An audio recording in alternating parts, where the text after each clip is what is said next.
Gusto?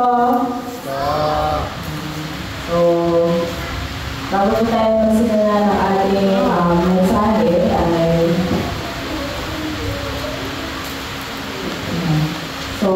sa pamamagitan po ng inyong panalangin ay natapos din ang World Mission Convention at ngayon naman ay inihahanda natin ang ating mga sarili para sa gaganapin PCRC sa May 20 and 21 at ngayon din sa darating na Summer Bible School sa ating simbahan. So sa PCRC po, in-encourage na lahat ng mga assistant pastor, maging ang mga teachers ay lumabo or lumalo sa training na ito.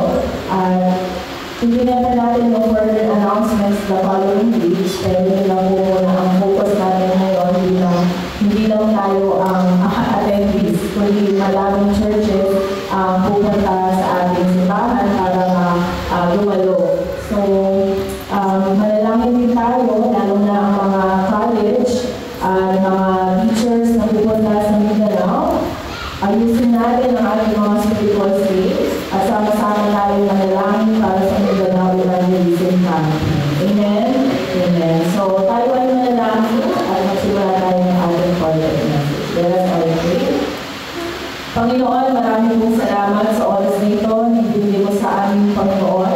Maraming salamat sa pagtawag mo bilang mga witness, Panginoon, sa amin at bilang mga anak ng Diyos na pinananahanan ng banal na Espiritu.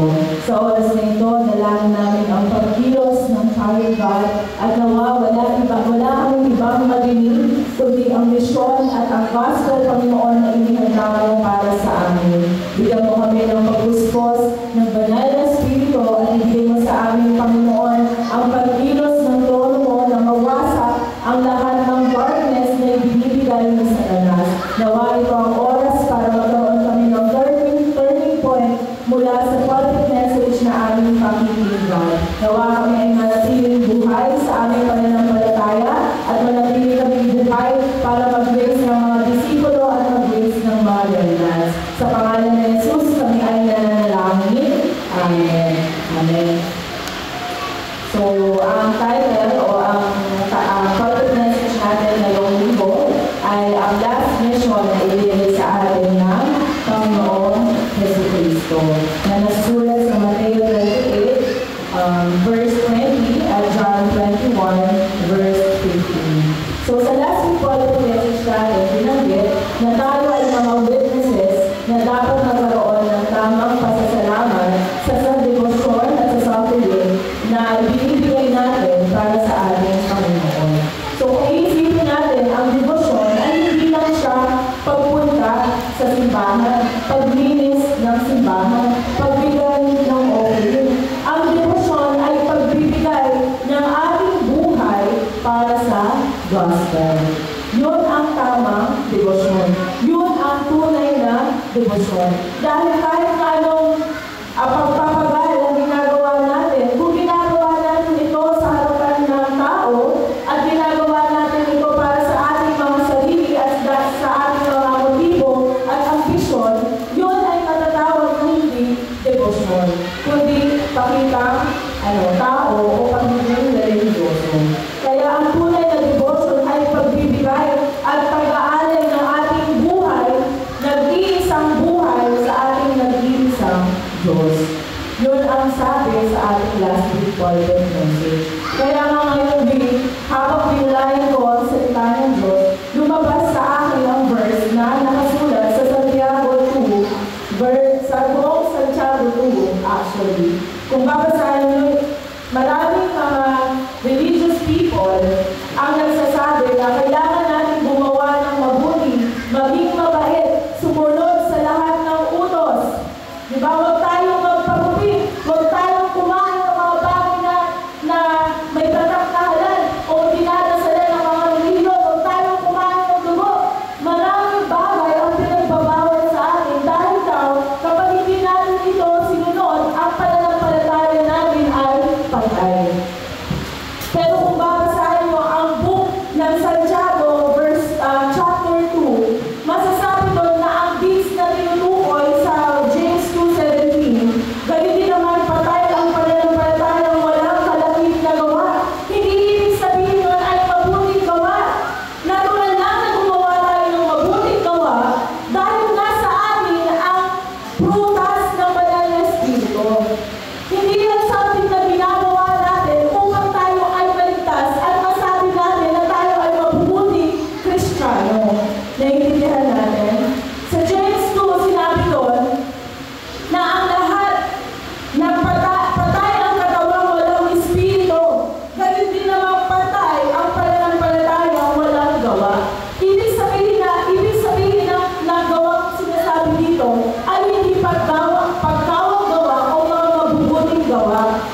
natin? Kaya sinasabi dito, ang lahat ng pananampalataya, kung ito ay walang gawa, ito ay patay.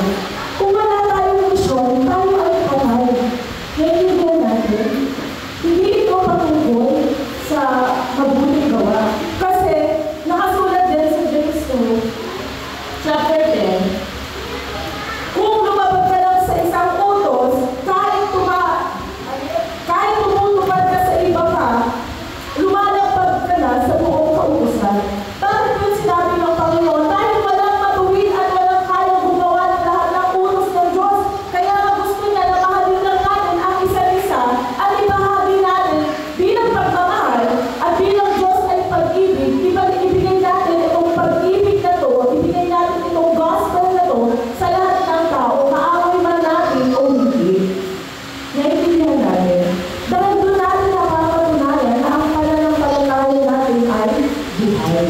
Kung tayo ay marunong manalangin, kung tayo ay meron misyon at nabubuhay para sa Kanya, kung tayo ay nananampalataya pero hindi natin iniisip ang graduation, tayo ay nananampalataya pero hindi natin minamahal ang mga veterans at pinapalaki ang mga new believers, tayo ay wala pananampalataya. Ang pananampalataya natin ay patay. Naiintindihan natin. Kaya sinasabi, ano ang huling misyon na ibigay sa atin ng Panginoon? So number 1, sinabi dito ang state ng mananampalataya. Bakit natin uunahin ang state of mananampalataya? Para nga malaman natin kung bakit kailangan natin panghawakan ang misyon natin. Hindi pwedeng panghawakan natin ang misyon na wala tayong alam na dahilan. Naiintindihan natin? Kailangan natin panghawakan ang misyon dahil ang mga tao ay nalululong at nasa ilalim ni Satanas. Sila ay masyadong nakatuon sa kanilang mga sarili. Sila ay masyadong nagtutuon sa kanilang mga sarili kasiyahan, sa kanilang mga sarili katagumpayan.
kasakitan. Sila ay mga anak ng diablo. Masakit man itong madinig, pero yun ay katotohanan.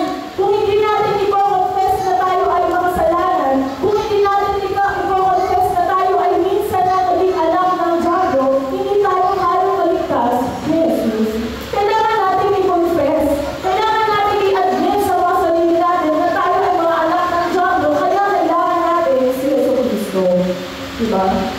Ang mga tao ngayon ay sumusunod sa kanilang mga laman.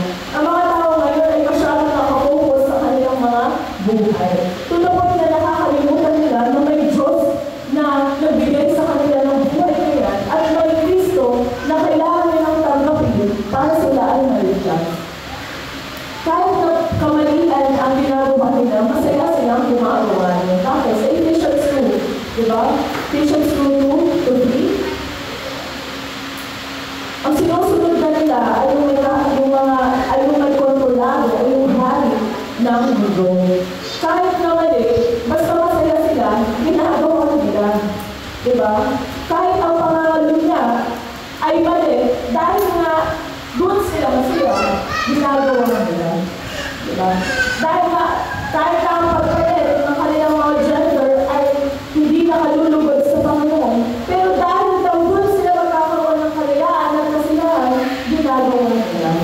Kahit na ang pagpatay sa sarili ay mali, dahil nga yun ang tingin nilang solusyon, ginagawa nila. Diba? Napakalala ng estado ng mundo. At hindi lang ito nangyayari sa mundo, kundi sa mga sarili natin, pamilya. Kaya nga dapat lagi natin i-confess na kailangan natin si Kristo. Na kailangan ng pamilya mo si Kristo. Walang ibang bagay kundi si Kristo lang. Dahil tayo ay nasa loob pa rin ng naging-dalawang problema at hindi ito kayang tapusin ni naman o ng kahit na ano, kahit na sobrang galing mo sa Biblia, kahit sobrang galing mo sa paggawa o pagsunod ng utos, hindi ito matatapos. Ito ay matatapos lang sa pamamagitan ng Kristo. Kaya kailangan natin lagi i-confess na Panginoon, ako ay makasalanan. Mahina ang pamilya ko. Kami ay nasa loob ng naging-dalawang problema. Kaya kailangan ka namin araw-araw. I-confess natin yun. Dahil sa pamamagitan ng confession natin na si Jesus ang Kristo, diyan nagsisimula ang kasagutan. Diyan nagsisimula ang kagalingan. Kaya nga sa number 2, sinabi dito, ang stream ng gospel. Ang nakapropesiyang Messiah na nakasulat sa Genesis 3:15. Nung tayo ay naniwalay sa Diyos, hindi tayo pinabayaan ng Panginoon. Ibinigay niya ang tipan sa loob ng Genesis 3:15 na merong offspring of woman na tutulog sa ulo ni Satanas. Nung mga panahon na nagsasaya ang mga tao sa mga maling gawain, sa mga Diyos-Diyosan, diba? Kinailangan ng Diyos na bigyan ng baha para lang matapos na ang kasakiman ng mga tao. Dahil nakikita niya na ang mga tao ay masyado na nakasenter sa kanilang mga sarili. Kaya ibinigay na sa atin ang tipan ng Noah's Ark or ng Ark of the Covenant. Sa loob ng mga crisis at problema, laging ibinibigay sa atin ng Panginoon ang solusyon. Ang mali lang natin, hindi natin tinatanggap. Diba?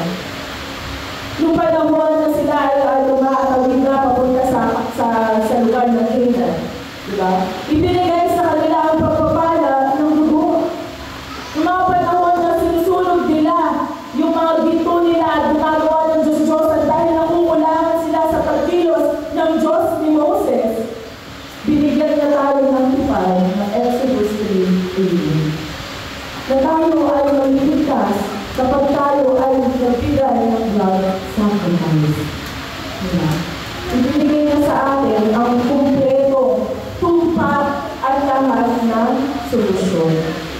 Pero, dahil nga sa katigasan ng ulo at dahil nga sa 12 problema, hindi natin ito nakakahawakan.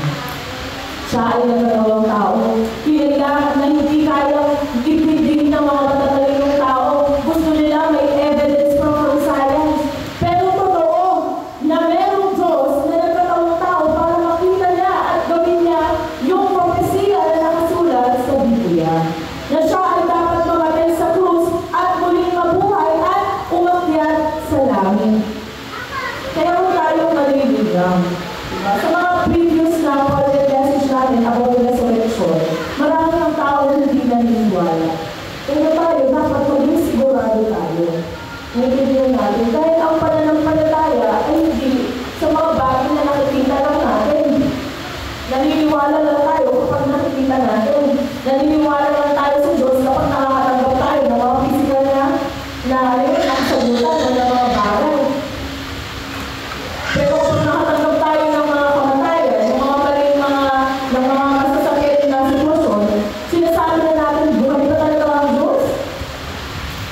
Maniwala tayo.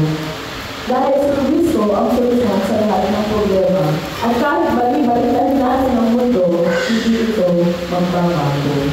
Ang kailangan ng pamilya mo, ang kailangan mo, at ang kailangan ng mga anak mo, ang kailangan ng lahat ng tao ay si Kristo. Wala na iba. So hanggang ngayon, kumikilos ang ating Panginoon. Hanggang ngayon, kasama natin ang banal na Espiritu. Sa Romans 8 verse 9, di ba, binasin natin ng gabi, na ang lahat ng mga Espiritu ng Diyos ay belong kay Kristo. At yun ang mga tunay na Kristiyano. Ngayon, kung hindi ka naniniwala sa pagkilos ng banal na Espiritu, huwag mong sabihin na ikaw ay Kristiyano. Dahil ang mga tao naniniwala sa Espiritu ng Diyos ay tunay na Kristiyano at tunay na anak ng Diyos. Kaya yung mga tao na nagsasabi, yung mga religion na nagsasabi, kami ang tunay na simbahan, kami lang ang tunay na maliligtas, pero hindi naniniwala sa Trinity, sila ay walang kaligtasan. Naiintindihan natin. Dahil hanggang ngayon, kasama natin ng Diyos sa pamamagitan ng banal na Espiritu. Napakadami scripture sa Bible ang patungkol sa pag-Diyos ng banal na Espiritu. So, hindi patay ang ating Kristo. Hindi lang siya nandyan sa krus.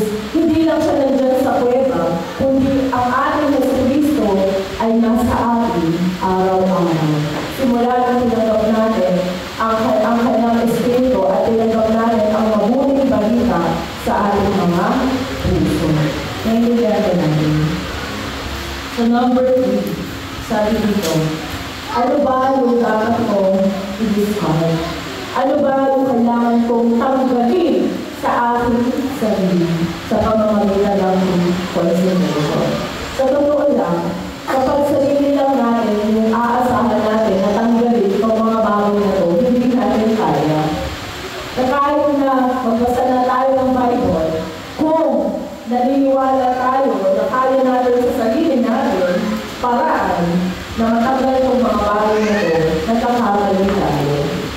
Dahil ang lahat ng mga wrong imprints natin ay hindi magagamot ng ating sariling lakas, kundi sa lakas lamang na nagmumula sa banal na Espiritu.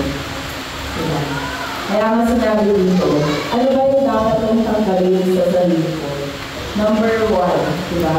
Sinabi dito yung kailangan kong tanggalin yung incorrect imprint or incorrect thoughts ko. Nakasulat sa Ephesians 4, verse 22 to 24.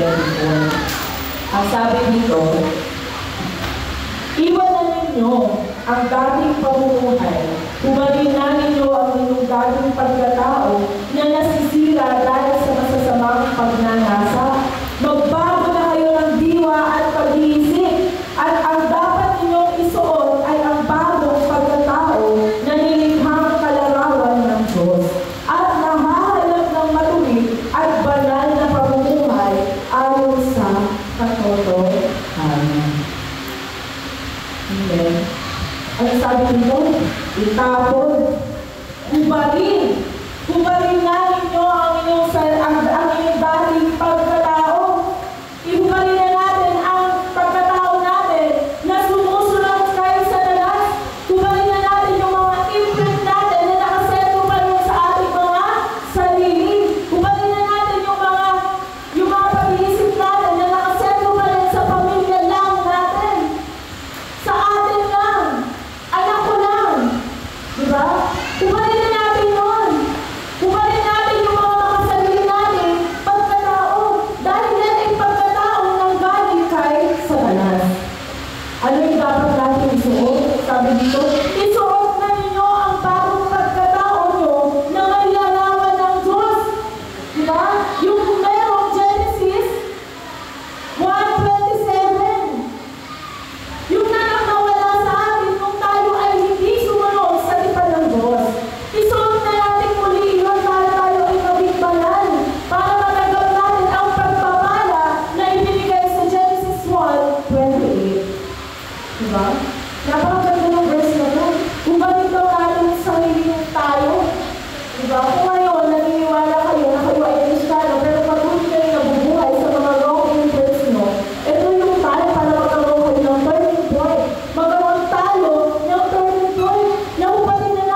imahe ng Diyos. Dahil nandoon sa imahe ng Diyos ang lahat ng pagpapala ng mga anak ng Diyos. Amen? Ano ba yung kailangan natin tanggalin? Kailangan natin tanggalin ang my standard. Yung gusto ko lang. Dito lang ko, sila lang yung ililigtas ko. Diba? Sila lang yung share ko ng gospel. Hindi yung mga yan kasi masasama yung mga yan. Yung mga yan, ayoko yung share kasi may sabihin sila mga hindi. Ang lahat ng tao, regardless kung anong religion, anong race, anong kakaliwan sa buhay, kailangan natin silang bigyan ng mabuti balita. Dahil tulad mo, sila din ay nasa loob ng labing-dalawang problema. Hindi dapat tayo magmataas. Nakamila ang ligtas, kayo hindi kayo ligtas. Diba? Hindi ko sa akin na ipagmamayabang natin. Ito ay dapat natin ihain o ibigay sa kanila. Diba? Sinasabi nga sa Galatians 5:16-17, sabi dito, sinasabi ko sa inyo, mamuhay kayo ayon sa Espiritu at hindi ninyo pagbibigyan ang mga pagnanasa ng laman. Sapagkat ang mga pagnanasa ng laman ay laban sa kagustuhan ng Espiritu. At ang kagustuhan ng Espiritu ay laban sa mga pagnanasa ng laman. Magkalaban ang dalawang ito, kaya napipigilan kayo sa paggawa ng nais ninyo gawin. Napakaganda ng verse na ito. Diba?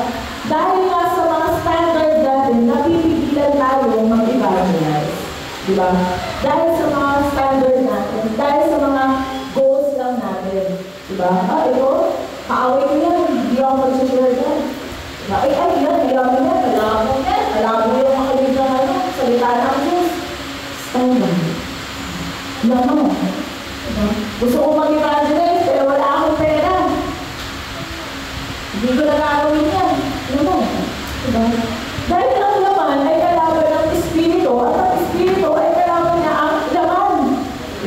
Naiintindihan natin? Kaya masabi dito, kailangan yung mamuhay ayon sa Espiritu at hindi sa pagnanasa ng laman. Naiintindihan ba natin?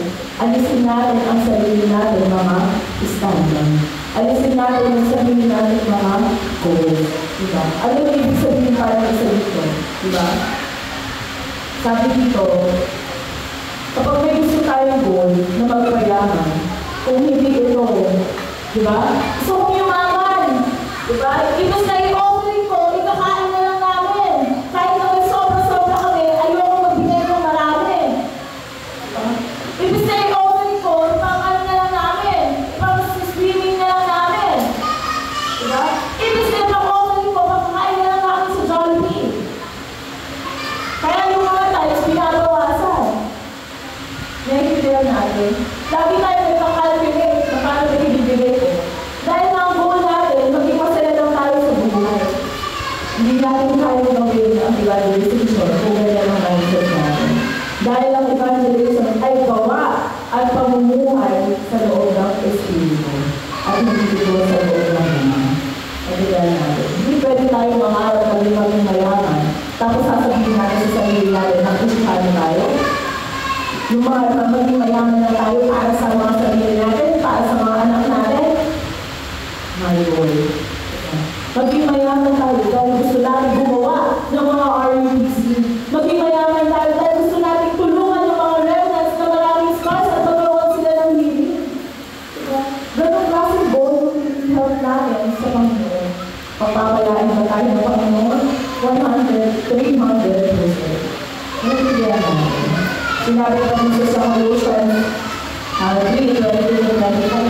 Ano man ang iyong ginagawa, gawin ninyo ng buong puso at parang sa Panginoon kayo naglilingkod at hindi sa mga tao.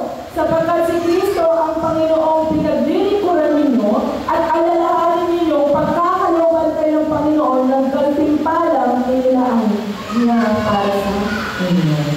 Diba?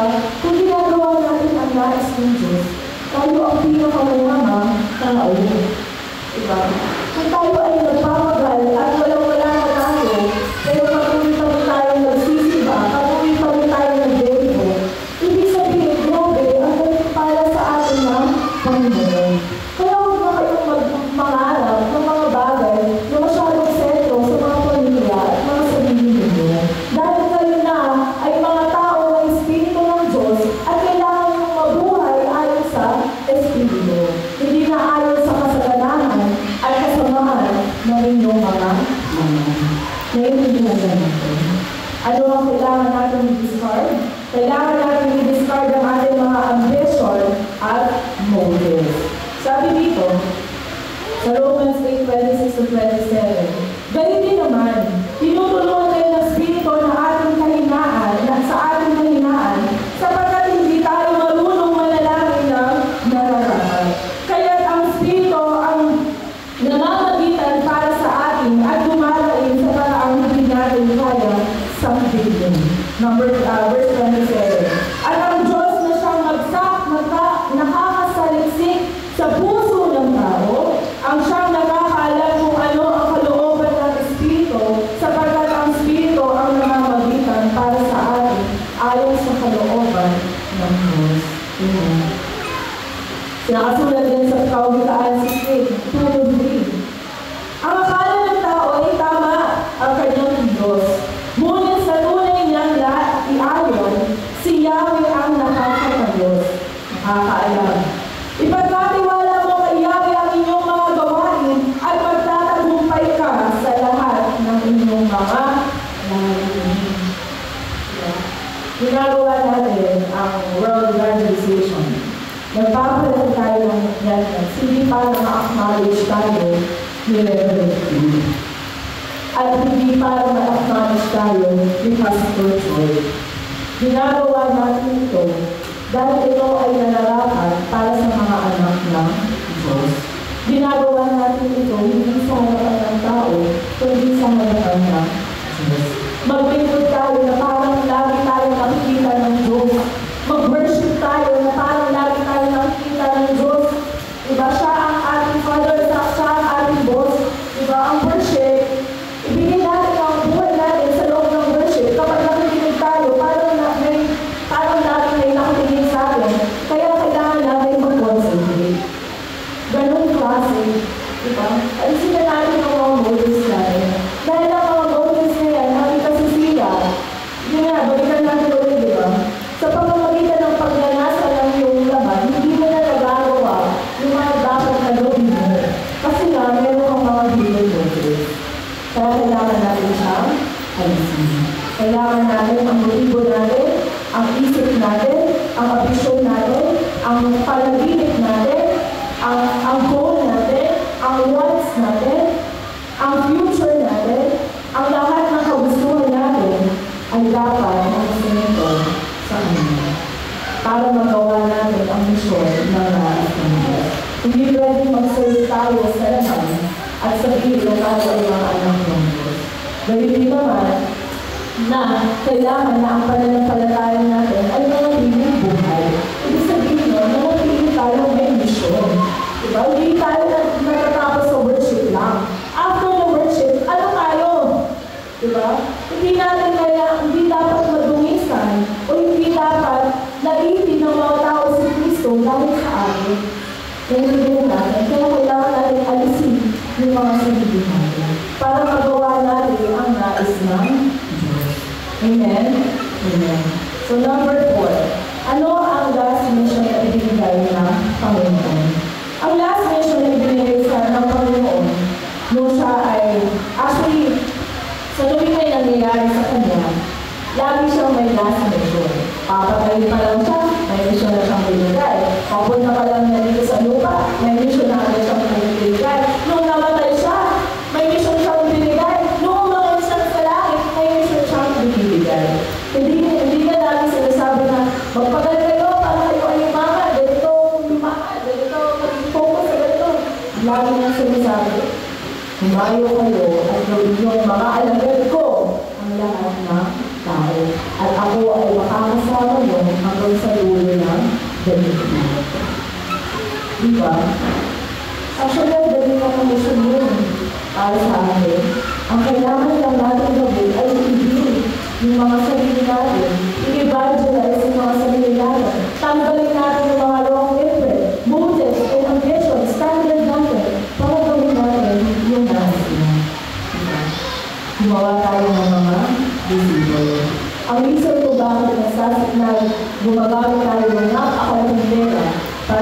evangelism lang ay hindi para lang mag-enjoy tayo, kundi para hanapin yung mga nakatagong disipulo. Diba? Bakit ka tayo pumunta ng Mindanao? Napakahirap pumunta ng Mindanao. Pagkatapos ka namin evangelism sa Mindanao, grabe yung sabi ko. Diba? Pero bakit natin ginagawa? Dahil yung mga nakatagong disipulo. Dahil meron 5,000 na hindi kaya kabutin ng missionary dahil tapos sila. Diba? Bakit tayo pumunta sa mga field natin? Para maghanap ng disipulo. Kaya diba, sabi niya, turuan ninyo silang sumunod sa lahat na inuutos ko sa inyo at tandaan ninyo ako ilaging kasama mo hanggang sa katapusan ng panahon. Kasama tayo ng Diyos at kasama natin ang Diyos hanggang sa dulo na pagdating. Kaya hindi tayo dapat mabahala. Hindi tayo dapat umiiyak sa mga bagay na hindi gospel. Hindi iyakan natin ang mga bagay na hindi natin nagagawa para sa gospel. Hindi din natin. Ano ba yung last mention na ibigay sa atin ng Panginoon? Remnants. Sa John 21, verse 50 to 80. Sabi dito, muli siyang tinanong ni Jesus, Simon, anak ni Juan, iniibig mo ba ako? Sumagot si Pedro, Opo, Panginoon, alam niyo, mahal ko kayo. Sabi ni Jesus, alagaan mo ang aking mga tupa. Ano sinabi niya? Feed my lambs. Ibig sabihin mo, ang mission natin lahat ay mag-nurture at magpalaki ng mga remnants. Dahil ang mga remnants ang maghahawak ng baton ng gospel hanggang sa susunod na henerasyon. Hindi dapat matapos ang gospel sa henerasyon natin. Kaya nga patuloy tayo nagkakaroon ng RBAS, patuloy natin ginagawa ang Tyrannus dahil kailangan nilang ma-imprint sa mission na meron dapat sila. Hindi sila dapat, ano yun, ini-imprint na, mag-aaral kayo para magkaroon kayo magandang trabaho para maahon nyo kami sa kahirapan, pagkaralin yung mga kapatid nyo Hindi natin sila ini-imprint ng gano'n.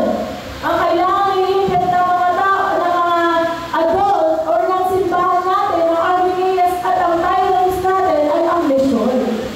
Mag-aaral kayo para sa gospel, mag-worship kayo para sa gospel, mag-buhay kayo para sa gospel. Naiintindihan natin? Kung hindi yun ang magiging dahilan ng kanilang pagbuhay, ibig sabihin sila ay nasa way ng kamatayan o ng sumpa. Sinabi na ni Reverend William kahapon, kapag dinidiscard mo ang evangelism, kapag dinidiscard mo ang gospel, yun ay daan sa kamatayan. Naiintindihan natin. Ang mga ganun natin, hindi yan mabubuhay dahil meron silang iPhone. Hindi yan mabubuhay dahil meron silang mga sports car. At hindi yan mabubuhay dahil malalaki yung mga bahay nila.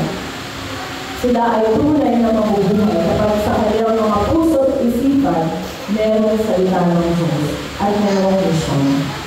Kaya hindi na natapos sa atin ang gospel. Kailangan natin itong ibahagi hanggang sa susunod na henerasyon. Sinabi ba dito diba? Noong mga panahon na nalalakad si Jesus papunta sa Mount Calvary at pasad-pasad na ang krus, nilingon sila ni Jesus, nakita niya yung mga babae.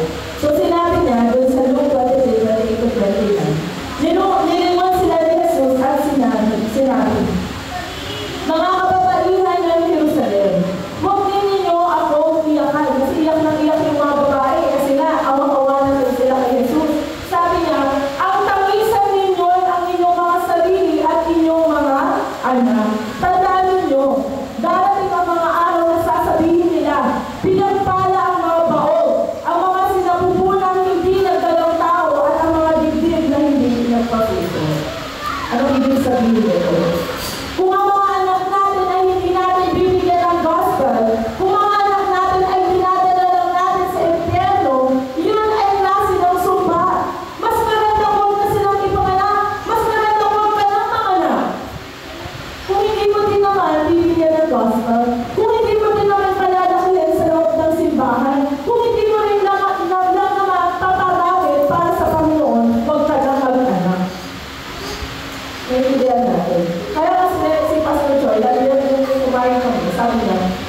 Kayong mga nakaka-realize ng gospel. Kung sino mga nakaka-realize ng gospel, sino ba ang konti ng anak? Mag-anak kayo ng mag-anak. Sabi niya gano'n. Bakit? Napag-feel ko. Diba? Sabi dito, pinagpala ang mga baon.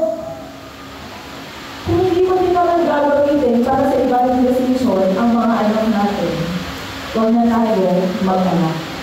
Naintindihan natin. Kung gagamitin lang natin yun para sa mga sarili natin kapakanan at para lang gawin silang investment at hindi para sa gospel, huwag na tayo mag-anak. Bakit? Sinabi mo sa Biblia, di ba? Ang purpose kung bakit meron mga remnants, ang dahilan kung bakit tayo nakakaroon ng mga anak, ay hindi para sa mga sarili natin, kundi sila ay palakihin sa loob ng gospel. Kaya tangisan natin yung mga anak natin na hanggang ngayon, nasa loob pa rin ang galing na yun. Tangisan natin yung mga anak natin na hanggang ngayon, hindi nakakakinig ng salita ng Diyos at hanggang ngayon naghihirap dahil sa kamay ni Satanas. Naiintindihan na natin. Huwag natin hayaan dumating ng araw na sabihin sa atin ng mga anak natin, ma, dapat hindi mo na lang ako kailangan natin. Dapat hindi mo na lang ako kailangan sa mundo, ang gulo-gulo ng alam mundo, tapos pagpatay ko pa, nandito pa ako sa impyerno. Diba? Ang sakit nun.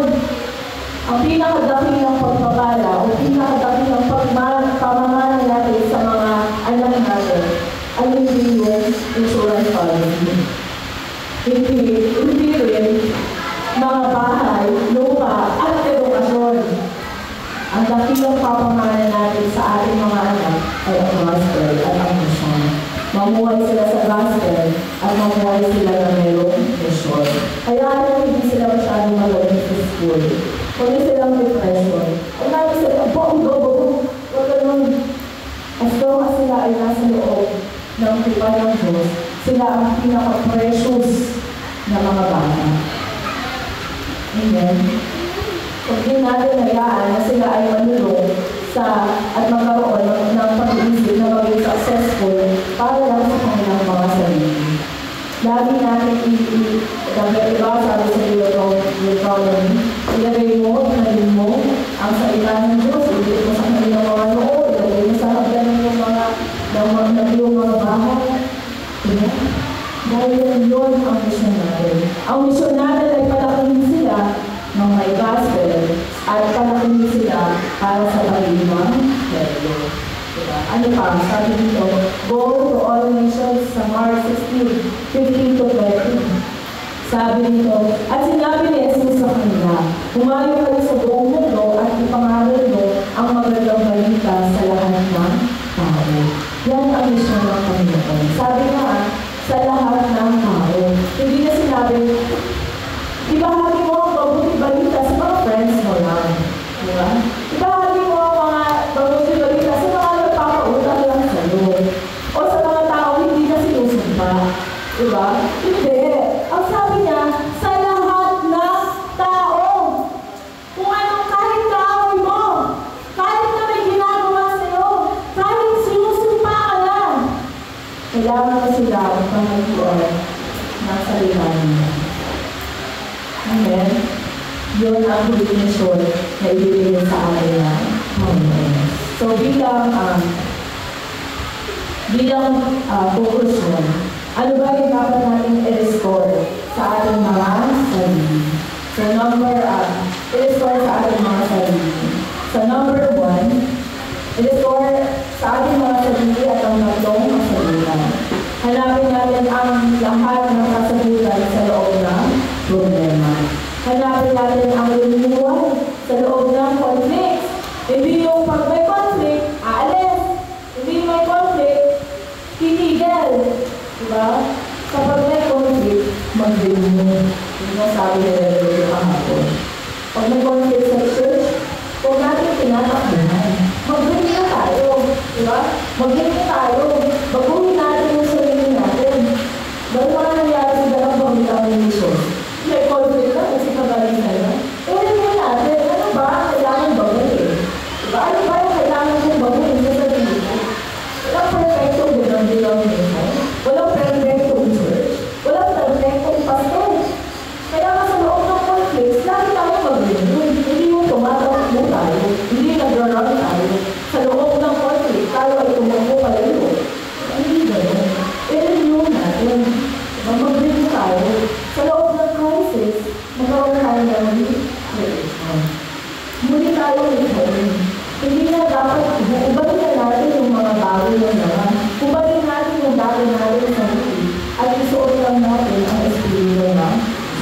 ang kagustuhan ng Diyos. Diba? Sinasabi nga dito na kailangan natin i-restore ang gospel sa ating mga sarili. Nakasulat sa Matthew 16:30-20, tinanong sila ni Jesus, sino ba ako sa inyong paningin? Pag tayo kaya tinanong ni Jesus, actually, favorite verse ko ito yung hinahinakan. Pag tayo tinanong ni Jesus, sino ba ako sa iyo? Ano kaya nagsasagot natin? Ikaw si Jeremiah. Ikaw si ano? Diba? Hindi. Kailangan natin ma-sure sa mga sarili natin, sino ba si Jesus sa atin? Siya ba talaga ay Kristo? Ano nila natin? Siya ba talaga ay Kristo? Siya ba talaga ang solusyon sa lahat ng problema? Kung kayo, ikaw ay mapalad. At sa pamamagitan mo, magtatayo ang Panginoon ng simbahan. Diba? Napakaganda ng pagpapala ng mga taong tumanggap at lubos na umibig sa Kanya. Naiintindihan ba natin? I-restore natin ang gospel sa pamamagitan ng panalangin. Diba? Sa oras ng umaga, kailangan natin i-restore yung panalangin na nag-restore ng lahat ng bagay. At ang lahat ng bagay ay ma-restore lang kapag na-restore sa atin ang salita ng Diyos. Amen. Number 2. Kailangan natin i-restore ang panalangin sa ating mga sarili. Wala yung kabansa tungkol sa anumang bagay. Sa halip, hinunin niyo sa Diyos ang lahat ng inyong kailangan sa pamamagitan ng panalangin may pasasalamat. Ano ka? Yung panahon ni Daniel, nung sinabi na, for 30 days, sabihin mo sila, huwag sila sasabat sa Diyos-Diyosan. Sasabat sa Diyos, sa ibang Diyos. Sa'yo lang dapat sumama. Dinidaan nyo ng mga hindi nyo nagustuhan ni, at sinabi doon na pag sumama daw sila sa ibang Diyos, rather na dun sa hari, o sa Diyos na pinopoclaim ng hari, sila ay ipapapatay, kumbaga ihuhulog sila sa lion's den. Diba? Si Daniel, nung narinig niya yung tungkol doon, hindi siya tumakbo. Ano ginawa ni Daniel? Pumunta siya sa kanyang silid, sa Daniel 6:10. Pumunta siya sa kanyang silid at nanalangin siya na nakaharap sa Jerusalem. Hindi siya nanalangin once. Nanalangin siya ng 3 beses. Kaya sinasabi sa atin, lagi, kailangan natin manalangin. Kasi pag hindi tayo nanalangin, hindi sabihin po natin. Kasi ang panalangin ay klase din ng mission. Panalangin natin sa libro, ang tao, yung church, yan ang mission din natin, hindi mo mga nanalangin. Sino pa nanalangin para sa atin? Mga believers, mga religious people, tayo, di ba? Kaya mission din natin, ang panalangin, hindi tayo sarili. Di ba? Hindi lang tayo dapat kumakain, hindi tayo sarili. Di ba? Dapat tayo ay nananalangin 3 times a day. Di ba? Yan ay mission sa atin. Kapag hindi natin nagagawang manalangin sa isang araw, ibig sabihin, patay ang araw ngayon. Di ba? Ano pa? Kailangan natin, sabi nito, sa daytime, kailangan natin makonect ang lahat into God's blessing. Kailangan natin return ang lahat sa pagpapala na ang Diyos sa mga bagay ng Diyos. Diba? Nauso nga ngayon yung evil eye, wala yung sinabi ko. May mga taong unbelievers, may silang at yung mga bata na masabay lang sa uso, laging ginagamit yung evil eye, yung emoticon sa Facebook. Nakikita ko kahit mga bata, kahit mga elementary, gumagamit doon. Yung pala, ibig sabihin doon, ay sinusumpa natin yung mga taong nagpa-persecute sa atin. Sinusumpa natin yung mga taong nag-iisip ng masama sa atin. Kaya huwag na huwag kayong gagawin mo. Bakit? Sabi sa message natin kahapon, ang daytime ay oras para i-turn natin lahat into God's blessing. Kahit yung mga taong nagpa-persecute sa atin, kahit yung mga taong na sinasabi ng hindi maganda sa atin, sila ay pagpapala na galing sa Diyos. Dahil sa pagmamagitan nila, na-benefit tayo. Ibigyan natin. Kaya hindi pwede sumpain tayo nila, tapos sumpain natin sila. Hindi gano'n. Kung sumpain man nila tayo at i-persecute at pagtawanan tayo sa gospel, okay lang. Ipanalangin natin sila. Tama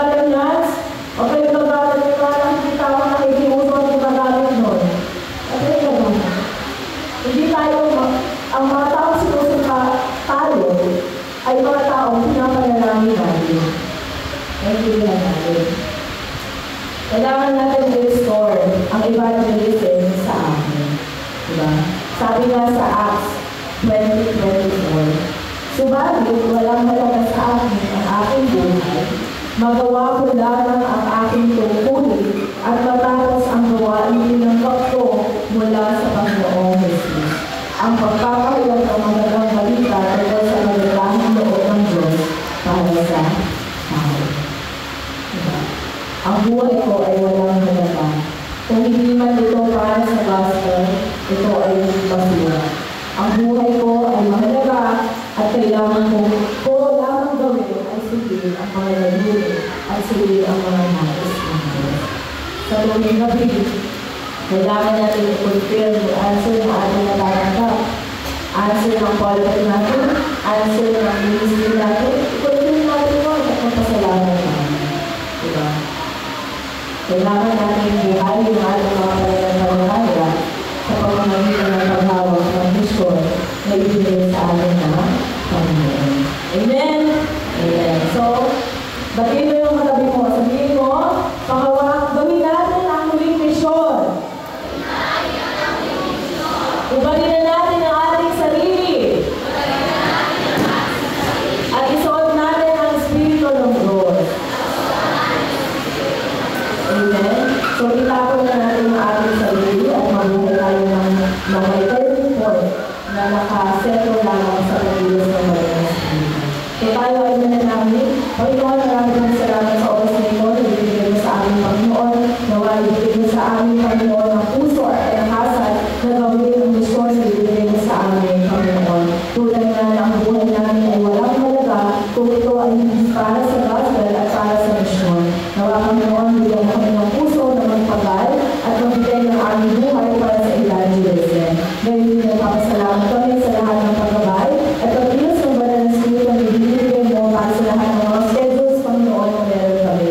Ngayon din para sa aming misyonaryo, Panginoon, na patuloy mong ginagabayan, Panginoon, na nakasama namin, Panginoon, na gawin ang muling layunin at muling nais mo, Panginoon, para sa mundo ito. Mga Panginoon, ito ang mga PCRC, sa Mindanao Evangelism Council, sa Remnant Division Bible School, Panginoon, ngayon